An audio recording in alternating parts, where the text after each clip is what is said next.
윤석열 대통령 체포영장 유효 기한이 오늘 자정이면 끝납니다. 주말 내내 별다른 움직임이 없었던 공수처. 오늘은 대통령 체포에 나설지 취재기자 연결해 보겠습니다. 김상훈 기자, 전해주십시오. 네, 오늘이 마지막 기회인 만큼 체포영장을 집행할 가능성이 높아 보입니다. 제가 이곳에서 6시부터 상황을 지켜봤는데요. 아직은 별다른 움직임은 포착이 되지 않았습니다. 1차 체포영장 집행 때는 오전 6시 14분쯤 이곳 공수처에서 차량 5대가 연달아 한남동 대통령 관저로 출발을 했습니다. 체포영장 재집행에 성공을 하려면 압도적인 경찰력 동원이 필요할 걸로 보입니다. 1차 집행 때는 공수처와 경찰이 100여 명에 그쳐 갑절에 이르는 경호처 벽을 뚫지 못했는데요. 윤 대통령이 경호처 인간띠와 대형버스 등 차벽 뒤에 숨은 겁니다.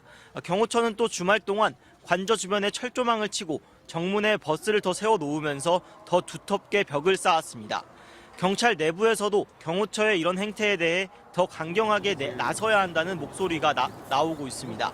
전국경찰직장협의회는 대통령 체포영장 집행 방해 사태는 대한민국 법치주의 존립을 위협하는 중대한 사건이라면서 전국 경찰 특공대 등 모든 자원을 총동원해 체포영장을 집행하라고 촉구했습니다.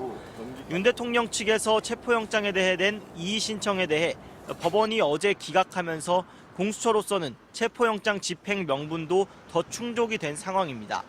경찰은 또 박종준 경호처장을 특수 공무집행방해 혐의로 입건하고 2차 출석 요구서도 보냈고요. 여기다가 시민단체가 내란 혐의로 고발한 박 처장을 피의자로 입건한 사실을 공개하면서 압박 수위를 더 높이고 있습니다. 공수처는 주말 내내 경찰과 협의하며 추가 대응 방안을 논의해 왔는데요. 얼마나 많은 인력을 동원해 단호한 법 집행 의지를 보여줄 수 있느냐가 윤 대통령 체포의 성패를 가릴 걸로 보입니다. 최상목 권한대행의 입장도 아직입니까? 네, 공수처가 지난 토요일 최 권한대행에게 대통령 경호처가 협조하도록 지휘해달라고 요청하는 공문을 재차 발송했습니다. 하지만 최 권한대행은 공수처에 회신을 하지 않았습니다. 아무런 답을 하지 않으면서 뒷짐만 지고 있는 겁니다. 윤 대통령 쪽도 공수처 조사에 응할 생각이 없어 보입니다. 1차 체포영장 집행 시도 때 윤 대통령 변호인단이 공수처 쪽에 조속한 시일 안에 선임계를 낼 테니 그 이후에 절차를 협의하는 게 어떠냐는 취지로 이야기했다고 공수처가 밝혔는데요. 하지만 윤 대통령 측은 선임계도 내지 않고 있고 공수처와 별다른 접촉이나 협의도 하지 않고 있습니다. 오히려 1차 집행 때 관저에 무단으로 침입을 했다면서 오늘 공수처장과 검사 등 150여 명을 고발하겠다고 했습니다.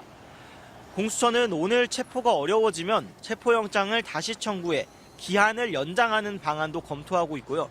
체포를 건너뛰고 곧바로 윤 대통령에 대해 사전 구속영장을 청구하는 방안도 대안으로 꼽힙니다. 하지만 구속영장이 청구되더라도 윤 대통령이 심사를 포기하고 불출석해버린다면 지금과 상황이 똑같아집니다.